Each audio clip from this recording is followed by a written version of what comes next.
Välkommen till läsning av den lila boken. Vi läser om berättelserna på slutet om Helen och Bills liv. Och vi ska börja på den tredje berättelsen. Och den heter You must love the children and help them.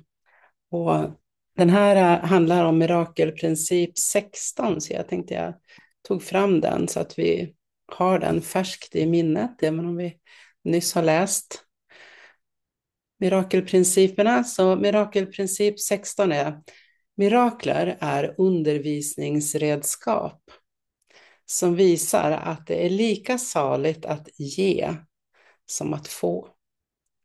Det ökar styrkan hos givaren samtidigt som det ger styrka åt mottagaren. Så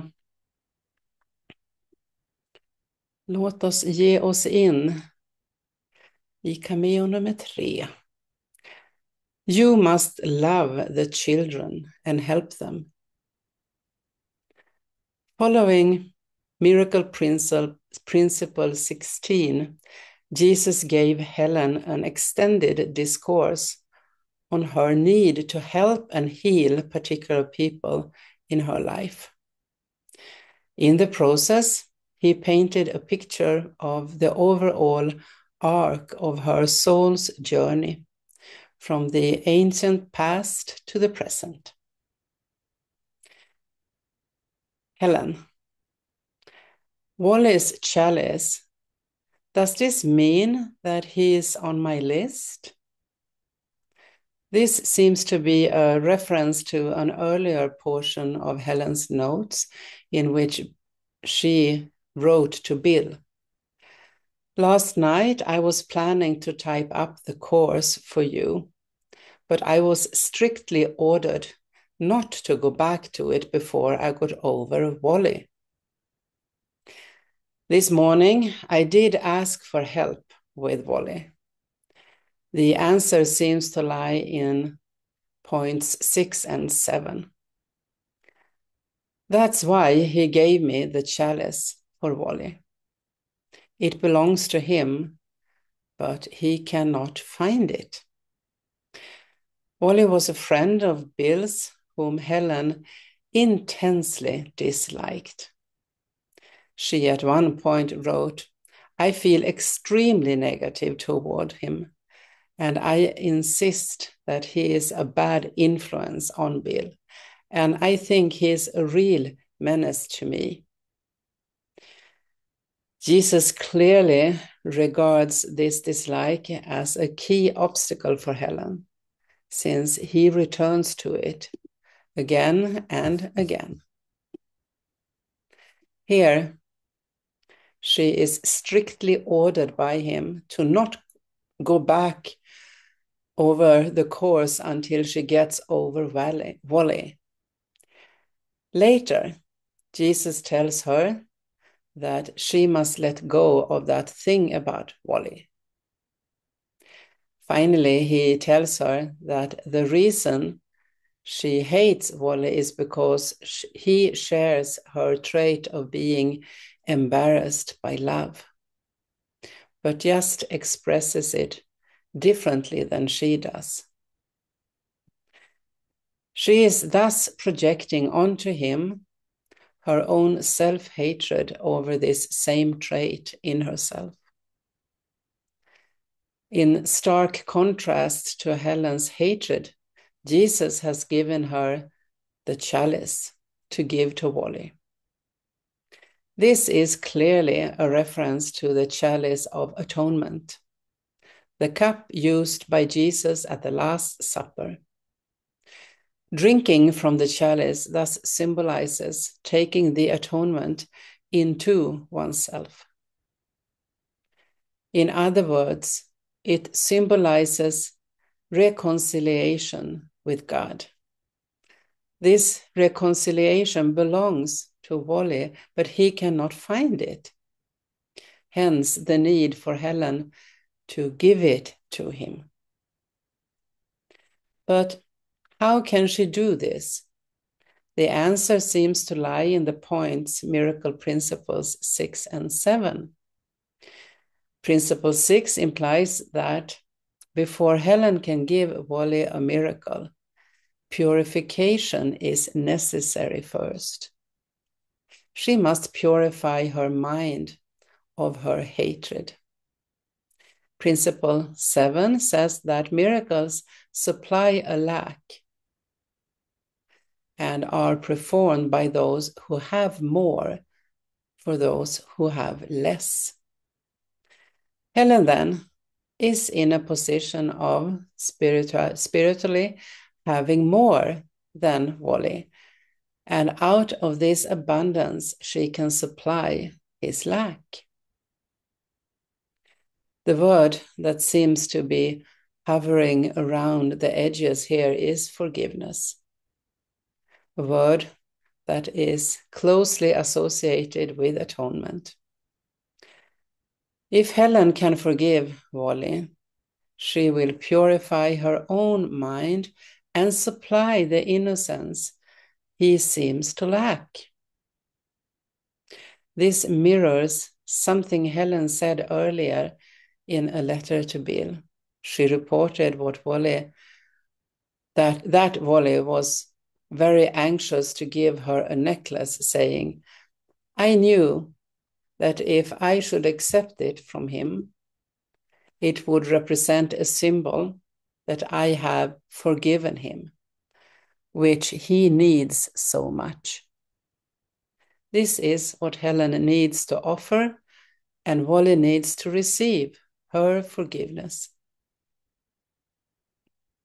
Jesus now answers Helen's question about Wally being on her list. Not necessarily, only some words crossed out, possibly including "be patient." You, of all people, should know that it frightens people if you hand them back their own chalice. Whether he is or not depends on a three-way readiness. I am always ready. Your job is to take care of your readiness. His readiness is up to him. At present, he is a potential candidate. But Amy is on it now. She is a child you hurt. The whole problem is that they threw it away and are denying it. Therefore, they are now afraid of it. This should cause you no trouble at all in understanding. The fact that Amy is on Helen's list seems to dovetail with a dream Helen had in which Amy's mother suddenly left the girl in Helen's care. Helen, as a result, felt trapped and was trying not to get angry because she wanted to rest after a tiring day, but couldn't on the account of Amy. In the light of the comments about Wally and Amy, Helen's chalice list seems to be a list of people whom she is supposed to give the chalice of atonement, people who have lost touch with their chalice due to their own choices and due to Helen's unkindness. This latter point is implied when Jesus says, "But Amy is on it now. She is a child you hurt." As we'll soon see, this hurt may have occurred in a time before the present life. Individuals must, however, fulfill a key condition before they are put on the list. They must be ready to receive their chalice back. They must no longer be afraid of it. It is clear that people in Helen's life are at various stages of achieving this readiness. Amy is apparently ready now. Chip, as we'll soon see, is almost ready, and Wally, it seems, is not ready yet. At present, he is a potential candidate. In all of these cases, their readiness is up to them. Helen therefore needs to focus on her own readiness so that she can be an instrument of Jesus, who is always ready. Is Helen the only one with a list like this? We see in Cameo 1 that Bill seems to have had his own chalice list. In material that was written about a week before the current material, Helen referred several times to Bill's list or his own list. This was apparently a list of people, Joe Armstrong being mentioned in connection with it, who were supposed to be identified by guidance. This, of course, sounds strictly similar to what Helen now calls my list, which is also a list of people who are being identified for her by guidance. So Helen and Bill both seem to have had their own chalice lists, which of course raises the possibility that this is a general phenomena, not limited to the two of them. It raises the possibility, in other words, that we all have a chalice list. Jesus now continues, you both have an identification problem, which makes you unstable, but in different ways. He lacks confidence in the identification and needs to strengthen it. You vacillate in your identification and need better control. Both of you needn't worry. This will become a frequent theme in Jesus' comments about Helen's and Bill's respective problems. Bill's problem is weakness. He lacks confidence in himself. Helen, in contrast, is strong, but needs stability. She uses her strength to charge confidently off in opposite directions at different times. As Jesus says later, your perception is so variable that you swing from sudden but real knowledge to complete cognitive disorganization. Jesus now returns to Helen's need to help others. You must love the children and help them.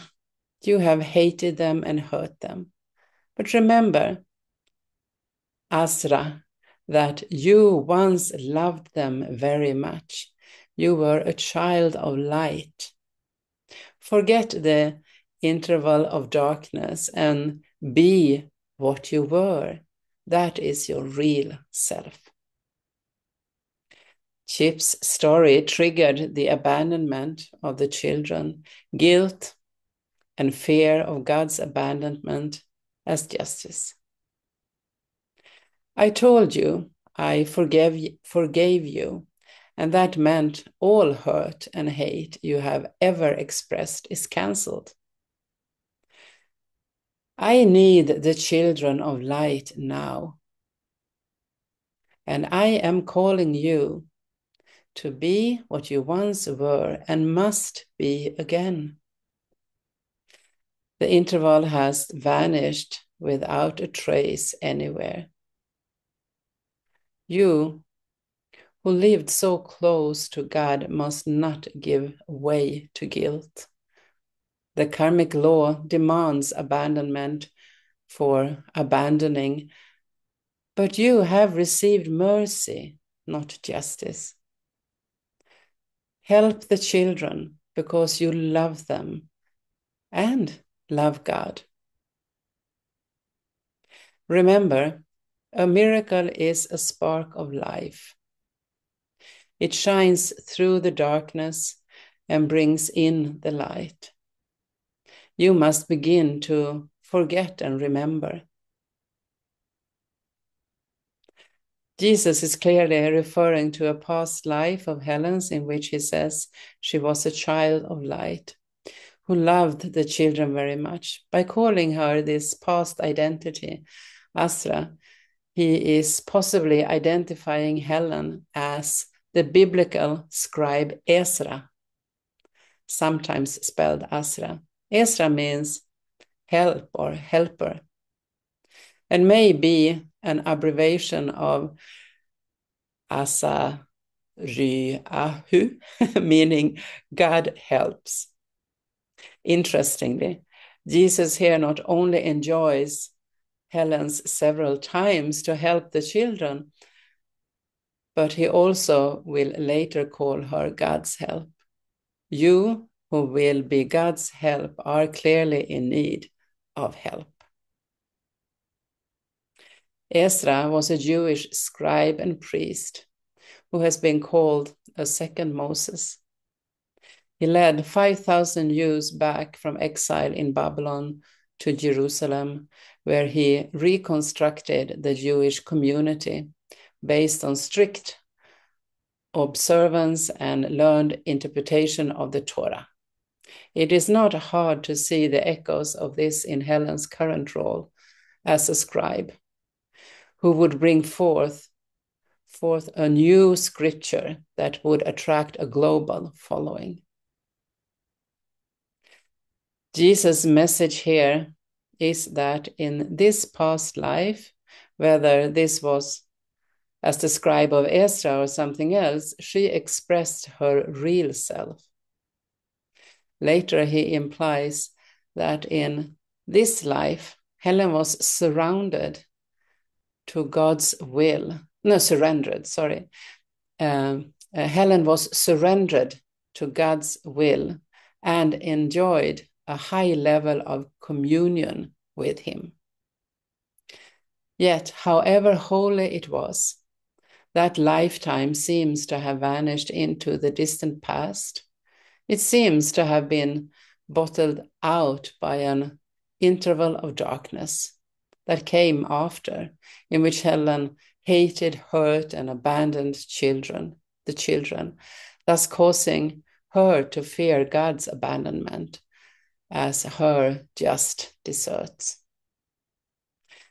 Jesus' liberating message, though, is that all of that darkness has now vanished without a trace anywhere. Jesus forgave her, and that meant all hurt and hate you have ever expressed is cancelled. Loving mercy has replaced karmic justice. A miracle has shined away the interval of darkness. Now, all that remains is the light she expressed in her life as Asra. All of the obstacles to reuniting with that light have disappeared. She can forget everything else and remember the light, because the light is all that remains. This is a private point just for you. It is not part of the course. A miracle is love. You always wanted presents, and a closed package was intolerable. Please open this one. You act like it's a time bomb. When I said a miracle abolishes time, Miracle Principles 13, you might look back and review the point in parentheses. in Miracle Principle 15. It will cease when it is no longer useful in facilitating learning. You're afraid there won't be enough time for you. Forget it and remember that there is no real difference between an instant and eternity. Jesus is urging Helen to open this present that he is giving her, the course, even though she regards it as a time bomb. Then he implies it is a time bomb, since after all, it abolishes time.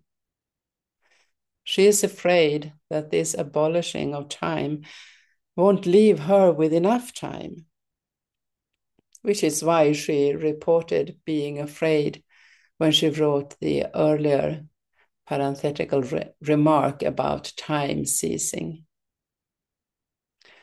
But then, how can there not be enough time when each instant is really eternity? Jesus now returns to the theme of healing the children. I have healed the children you hurt before, but I have some I need you to help in healing now. Remember that there is no order in miracles, because they are always maximal expressions of love. You did make a maximal effort for Chip, and the only reason you did it was because you loved Bill.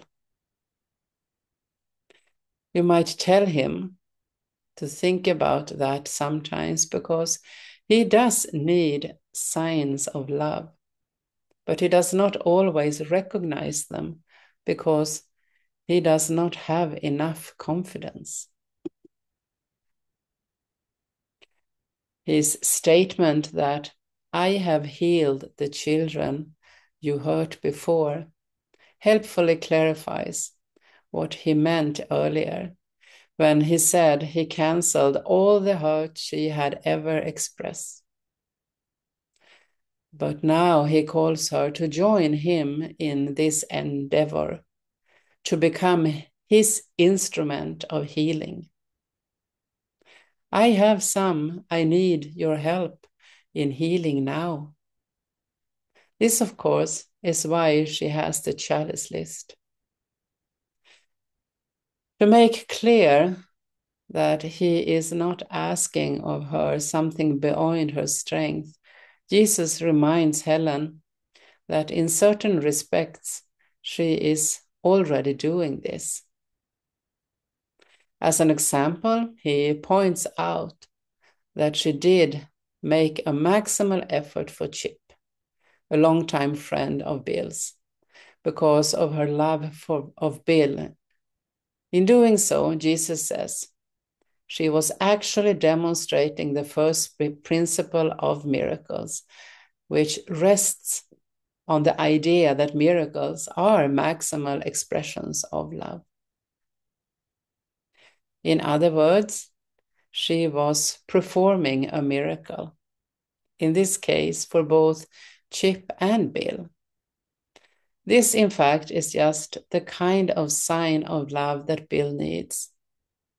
Helen, however, probably needs to call his attention to it, since his lack of confidence blinds him to the love that he is actually receiving. We don't know the details of what Helen did for Chip, but this may be the same incident Jesus describes later. But you did get Chip over his misperceptions of Wally with very credible integrity.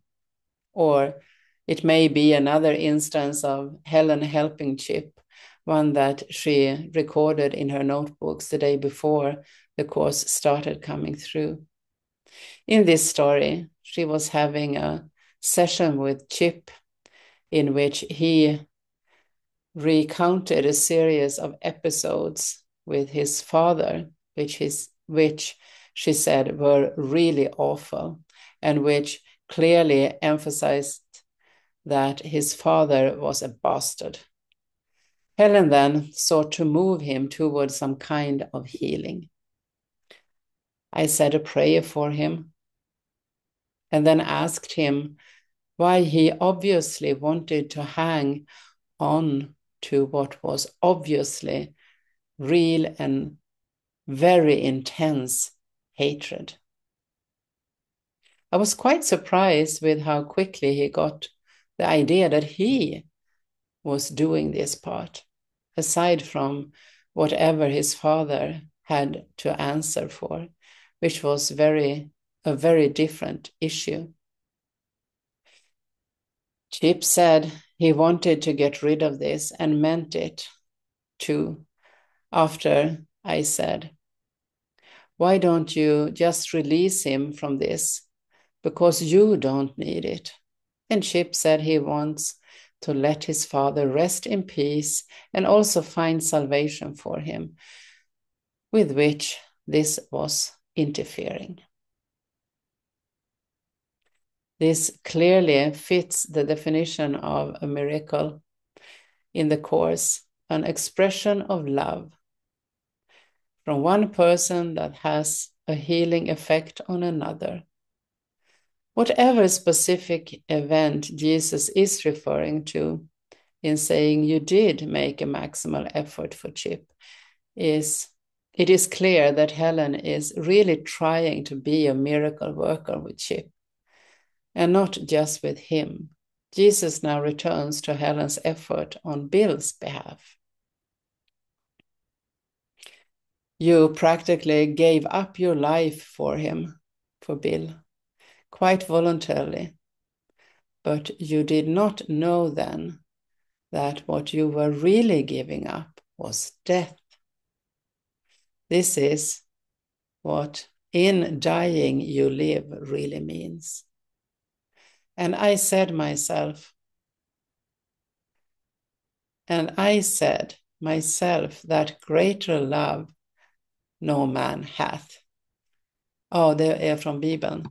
Greater love hath no man than this, that a man lay down his life for his friends. This is a reference to something Helen wrote down the day before the Course started coming through. She asked Jesus to straighten out her perception of past event that was causing her distress. In this response, he said, in dying you live, but be sure you understand what this means. This comment led her to think that she must be dying. This initially frightened her, but then she decided to just relax and enjoy it. She soon realized, however, that this was terribly selfish because Bill, her husband, Chip, and presumably others all needed her. So she ended up praying. First, in regard to Bill, please let me stay and help him a while longer. And then more broadly, I prayed that I could stay as long as I could help. And wouldn't it be wonderful? Jesus now commends her for this, saying that in offering her life for others, what you were really giving up was death. This is what in dying you live really means. He even likens her act to his own death, saying, and I say myself, greater love no man hath. This lofty praise of her efforts seems to have brought her to tears, because he then says, stop crying or you won't be fit to live now. Don't worry about Susie. You are helping Chip's readiness. And he did than you with this one. This is unfair to you. Remember what you told him about Bobby. Chip is almost ready. Review your note from yesterday that your identification is strong but erratic, and that is why you have so much willpower but use it wrong at times. Bill was right about that misuse of it when you were sick, but it was a sign of superhuman will, totally misdirected. Your body does not need it, but your spirit does, and I need it too. The guidance we have been looking at seems to jump around, but it is much more unified than it may at first appear. It paints a picture, as we said at the start, of the larger journey of Helen's soul. Long ago, she was a child of light who, in pure devotion to God's will, loved and served his children. Now, she needs to return to that identity. This may seem impossible, for it was so long ago, and since that time there was an interval of darkness in which she hated and hurt God's children. But that interval has been wiped away. Jesus has canceled all the hate she ever expressed. He has healed the children she hurt before. Now, there is literally nothing standing in the way of her becoming that child of light again. Now she can resume her ancient role as God's scribe. How can she do this? The Course has come to give her the answer. She therefore needs to stop treating it like a ticking bomb and look upon it as a gift that she can't wait to unwrap.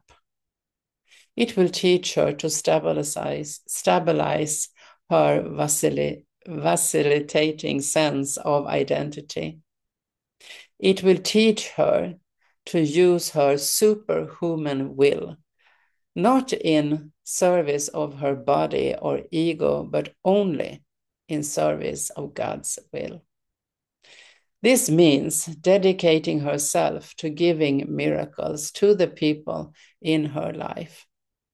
She has been given a list of those who have thrown away their chalice of atonement and who were apparently aided in this by Helen, perhaps in her interval of darkness. Now she needs to hand them back their own chalice. She needs to be single-minded in giving them miracles. That is how she can fully undo the interval of darkness and become again the child of light. And she is beginning to do this very thing, as we saw with the touching story of her helping Chip release his hatred towards his father. All she needs to do is keep moving along the road that she has already started down.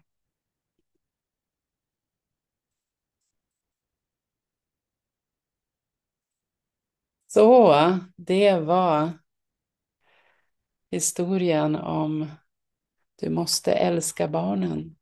Vad hör vi för någonting här? Vad ser vi? Jag ser hur Helen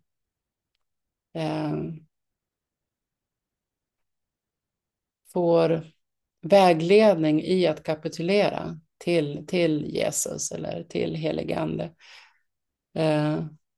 Och att få bli använd för förlåtelsen. Jag tänker att det är det som är att hela barnen, att rädda barnen. Och att det är vi som är barnen. Och att vi alla har samma uppgift fast på olika sätt.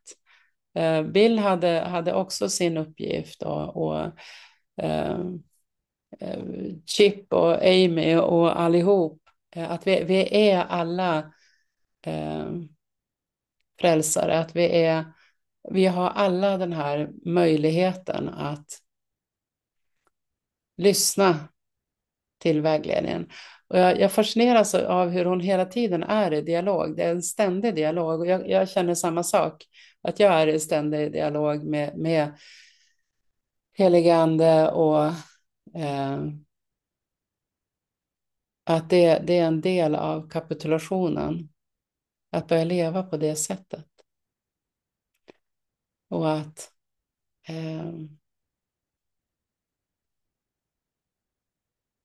kursen är gåvan som kommer igenom Helen som vi får ta del av och få lära oss alltihop det här och föra det vidare. Någon fler som har någon reflektion?